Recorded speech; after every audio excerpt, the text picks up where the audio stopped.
India والے ہم سے جب میں کوئی اردو میں بات کرتا ہوں، جیسے میں بولتا ہوں کہ جی اس پر انحصار کریں، تو کہتے ہیں انحصار بولے تو، وہ یہ بول رہے ہوتے ہیں انحصار بولے تو. میں کہنا پہلے تو بولے تو کا مطلب تو بتاؤ، بولے تو کا کیا مطلب ہے؟ کہتے ہیں انحصار بولے تو، آجو باجو میں دیکھ لو کوئی ہے تو نہیں ہے. میں انڈیا والے بہت دوست بن رہے ہیں نا، اب جب باہر ملکوں میں ہم جاتے ہیں انڈین بہت ملتے ہیں، بڑی محبت کرتے ہیں، اللہ ان کو جزائے خیر دے. تو وہ بڑا مزہ آتا ہے ان کی اردو سننے میں. یار مفتی صاحب کو لے جا آجو باجو میں دیکھ کوئی ہوٹل ہو تو ناشتہ کرا دے مفتی صاحب کو، آجو باجو میں دیکھ کوئی. میں نے انڈین کے ساتھ عمرہ کیا تو وہ ایک نے کہا تو ٹکلا ہو گیا، دوسرے سے کہہ رہے ہیں. میں نے کہا شاید مذاق کر رہا ہے، کہنے تو ٹکلا ہو گیا. میں نے کہا یار قابل عزت آدمی ہے، اس کو ٹکلا کیوں بول رہے ہو؟ قابل عزت آدمی ہے، اس کو ٹکلا کیوں بول رہے ہو؟ تو انہوں نے کہا ہم لوگ ٹکلا بےزتی والا لفظ نہیں ہے ہمارے یہاں، گنجے کو ہم ٹکلا ہی بولتے ہیں. ہم تو کوئی قابل احترام آدمی ہوگا تو گنجا بھی نہیں بولتے، ہم کہتے ہیں آپ نے حلق کروا لیا ہے. قابل احترام ہے نا، یہ تھوڑی حضرت جی کو گنجا کرا کے لے آؤ. بولے گا یار. تو ہم تو یہ کہتے ہیں حضرت کا حلق کروا دو. قصر کرنا ہے یا حلق کرنا ہے، بڑی تمیز سے. تو وہ سیدھا سیدھا بھی ٹکلا کرا دو اس کو. خیر، مفتی صاحب فضائل اعمال میں ایک صحابی کا واقعہ لکھا ہے کہ جہاد فی سبیل اللہ کے سے جانے سے گھبرا رہے تھے تو انہوں نے اپنی زوجہ کو طلاق دے دی. تو کیا ان کی طلاق ہو گئی؟ کیوں نہیں ہو گئی بھائی؟ وہ ایک صحابی کا واقعہ ہے، غالباً اس میں ہے نا جب رومیوں سے لڑائی ہو رہی تھی نا، اس میں خالد بن ولید بھی تھے. تو پھر انہوں نے اپنی زوجہ کو طلاق دی کیونکہ ان کو یہ بات رکاوٹ بیوی یاد آ رہی تھی، تو اس کی وہ جہاد میں آگے جانے سے گھبرا رہے تھے. تو انہوں نے کہا سب چیزوں سے دستبردار ہو تاکہ بس شہادت ہو. تو وہ لڑائی ایسی تھی، آپ نہیں کر لینا کہ کبھی کوئی ایسا موقع آئے. تو وہ ہوا یہ نا، میرے پاس یہ سچی مچی کا کیس آیا. جاپان میں نا ایک نوجوان نے کیا کیا، خودکشی کی. اب خودکشی کرنے سے ڈر رہا تھا وہ، تو بیوی کا خیال آتا. تو کیا کیا اس نے، اوپر بلندی پہ کھڑا ہوا، بیوی کو 3 طلاقیں دی اور کود گیا. اور اللہ کی قدرت بچ گیا، مرا نہیں. پھر وہی کام کیا جو یہاں لوگ کرتے ہیں، 3 طلاقیں دے کے فتویٰ کہاں سے لیتے ہیں؟ اہل حدیث سے. پھر اہل حدیث سے فتویٰ لیا کہ 3 طلاقیں ایک ہوتی ہیں اور بیوی کو رکھ لیا. میں نے کہا کہ ان کے ریلیٹو سے میں نے کہا اس کو بولو خودکشی کر کے بھی جہنم میں جاتا نا، اس سے بڑی جہنم میں جو تو دین کو تو نے مذاق بنایا نا، اس سے بڑی جہنم میں جائے گا. تو نے دین کو مذاق بنایا. کہ وہ مجھ سے پوچھ رہے تھے بھائی یہ کیا ہے. پھر میں نے ان کو پورا پھر وہ کلپ ریکارڈ کروا کے دیا اور واٹس ایپ پہ. حرام کاری، پہلے 3 طلاقیں دے رہا ہے اور یہ سوچ کے کہ اب تو مر ہی رہا ہوں اور اب بچ گیا تو بیوی کو حلال. یہ لوگ کر رہے ہوتے ہیں. اہل حدیث کو بھی میں کہتا ہوں یار کوئی غیرت کیا کرو، کچھ غیرت کرو. یا تو دلیل سے آؤ، ہم سے سمجھو مسئلہ، ہم قائل کریں گے. اور اگر نہیں بیٹھتے تو یہ کون سا طریقہ ہے؟ ایک آدمی فقہ حنفی کو فالو کر رہا ہے، 3 طلاقیں دے کے آ رہا ہے، اور کتنے لوگ اس چکر میں اہل حدیث بنے ہیں. مسلک کو اس طرح پروموٹ کرنا کوئی غیرت مند آدمی کا کام ہو سکتا ہے کہ بیویاں حلال کر کر کے ہمارے مسلک میں آتے رہو؟ وہ قاری خلیل الرحمان کا کلپ ہے نا، وہ کہہ رہے ہیں میں حنفیوں کو کہتا ہوں جب 3 طلاقیں دیتے ہیں یا تو مسلک بچا لے یا بیوی بچا لے. یہ کون سا طریقہ ہے یار کہ شریعت کو پروموٹ کرنے کا؟ تو اس سے بیوی نہیں بچے گی، اس سے حرام کاری کا گناہ ہوگا اور شریعت کے ساتھ مذاق کا الگ گناہ ملے گا. قرآن نے جہاں طلاق کے حکام بیان کیے وہاں یہ صاف طور پہ کہا ہے لا تتخذوا آیات اللہ ہزوا، اللہ کی آیات کو، اللہ کے حکام کو کھیل تماشا مت بناؤ. خاص طلاق کے حکام میں اللہ نے کہا ہے. تو اور بے وقوف آدمی کو دیکھو اوپر سے چھلانگ لگا رہا ہے اور طلاق دے کے. وہ صحابی تو جہاد میں شہادت کے لیے جا رہے تھے، ان کا تو سمجھ میں آتا ہے کہ بھائی واپس آنا ہی نہیں ہے. تو ایک دل میں خلش ہو رہی تھی، بار بار بیوی یاد آ رہی تھی، تو انہوں نے تو جانا ہی تھا، شہادت ہی تھی ان کے سامنے. تو بہرحال آپ لوگ یہ کام نہ کریں، کبھی کھمبے سے چپکنے کا موڈ ہو تو چپک جائیں، ویسے ہی بیوہ ہو جائے گی، خود ہی جان چھوڑ جائے گی. ایک دفعہ عمرہ کر کے آ رہا تھا تو ایک بنگلہ دیشی بھائی بیٹھے ہوئے تھے، کہنے لگے آپ نے عمرہ کیا؟ میں نے کہا کہہ رہے بال تو اتنے لمبے ہیں.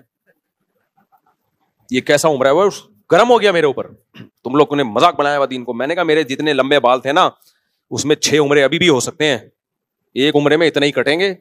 تو ابھی بھی اتنے لمبے بالوں کا فائدہ یہ ہے کہ ایک اس بالوں میں 6 عمرے بھی ہوں گے تو بھی لگے گا کہ کٹے ہوئے نہیں ہیں. تو آپ لوگ کے اتنے سے بال ہیں وہ ٹینڈ کرانی پڑتی ہے، پھر دوسرے عمرے میں اسی ٹینڈ پہ ٹینڈ ہے. تو وہ غصے ہو رہے تھے میرے اوپر، بنگلہ دیش کے تھے وہ، اب سن رہے ہوں گے بیان میں. اس وقت میں زیادہ مشہور نہیں تھا. بعض دفعہ لوگ تعریف کرتے ہیں ماشاء اللہ ماشاء اللہ، اس کے بعد لوگ کہتے ہیں، پھر لوگ تھوڑے دنوں میں کیڑے نکالنا شروع کرتے ہیں. ٹھیک ہے، لوگ بڑے نالائق ہوتے ہیں، حسد کرتے ہیں. تو جب وہ بیلنس برابر ہو جائے گی، جتنی تعریفیں ہیں نا وہ ساری کیا ہونے والی ہیں؟ وہ بیلنس خود بخود قدرت کی طرف سے ایک میکینزم ہے جو بہت اوپر جاتا ہے، اللہ خود ہی اس کو نیچے لے آتے ہیں. کہ بہت زیادہ تیری پروازیں اوپر جا رہی تھی، کوئی ایسی غلطی انسان سے ہو جاتی ہے، دوبارہ نیچے پھر کبھی اوپر گیا کبھی نیچے, یہ دنیا میں چلتا رہتا ہے.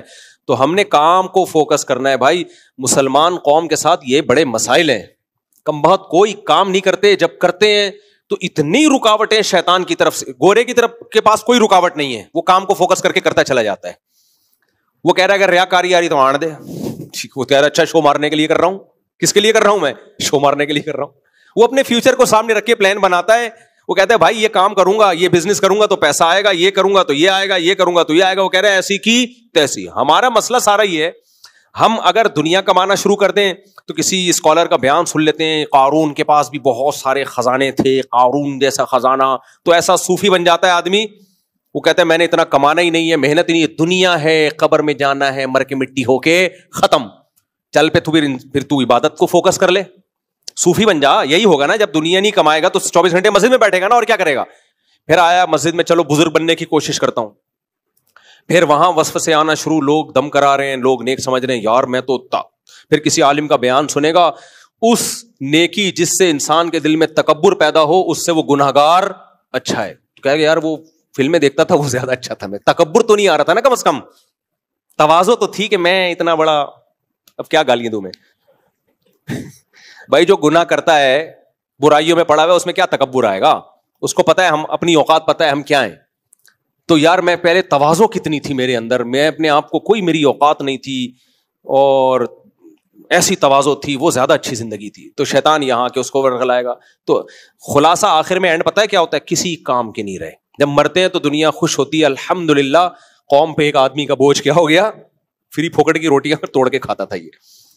تو اس لیے کام, ہم نے اپنے علماء سے, بزرگوں سے سنا ہے کہ کام پہ کمپرومائز نہیں کرو, باقی چیزوں کو سیٹ کرتے رہو, تکبر کی کوشش کرو اس کو ختم کرنے کی, ریا کو ختم کرنے کی. کام کو کبھی کسی صورت میں نہ دین چھوڑنا ہے نہ دنیا چھوڑنی ہے. دنیا بھی نہیں چھوڑنی ہے, کیونکہ دنیا بھی دین کا حصہ ہے. سست آدمی اللہ کو پسند نہیں ہے. اب دیکھو یونیورسٹیوں میں ہوتا کیا ہے, دیندار لڑکے اکثر تعلیم میں پیچھے ہیں. میں زیادہ تر کی بات نہیں کر رہا, یعنی سب کی بات نہیں کر رہا. میں نے ایسے ایسے دنیا میں جب ٹریولنگ کی ہے, آدھی آدھی پیڑھیوں تک شلواریں رکھنے والے, اتنی بڑی بڑی داڑیاں, اور بہت ایجوکیٹڈ دیکھے ہیں, بڑی بڑی پوسٹوں پر ہیں. آپ کو پتا ہے نا, میں امریکہ میں گیا ہوں, لاس اینجلس میں, سین فرانسسکو, جو بہت ترقی یافتہ شہر ہیں امریکہ کے. ایک تو امریکہ, پھر اس کے ترقی یافتہ شہر. وہاں میں حیران ہو گیا, گوگل میں اور یوٹیوب میں اتنی بڑی بڑی پوسٹوں پر جو انجینئرز اور سافٹ ویئر انجینئرز بیٹھے ہوئے ہیں, اتنی بڑی بڑی داڑیاں ان کی, ایسے چہروں پہ رونق, اور ایسی آدھی آدھی پیڑھیوں تک ان کی شلواریں. میں سمجھا کہ شاید رائے ونڈ کے کسی اجتماع میں آیا ہوں, یا ان کو کمپنی والوں نے دم کرانے کے لیے بلایا یہاں پہ. مجھے خوشی ہوئی کہ یار یہ میسج دنیا کو جا رہا ہے کہ دین پہ چل کے بھی اتنی بڑی پوسٹوں پر پہنچنا ممکن ہے. گورے ان سے مشورے لے رہے ہوتے ہیں. ایک سائنٹسٹ کا میں نے انٹرویو لیا تھا نا, ٹاپ 10 سائنٹسٹ میں ان کا شمار ہوتا ہے, میں نے پوڈ کاسٹ کی ان کے ساتھ. وہ حکیم اختر صاحب رحمہ اللہ سے بیعت تھے. تو ایسے لوگوں کو دیکھ کے خدا کی قسم خوشی ہوتی ہے. یہ لوگ ہیں دین کو ریپریزنٹ کرتے ہیں, یہ دین کے نمائندے بنتے ہیں. لوگ کہیں گے یار دین اپاہج بننا نہیں سکھاتا, دین محنت سکھاتا ہے.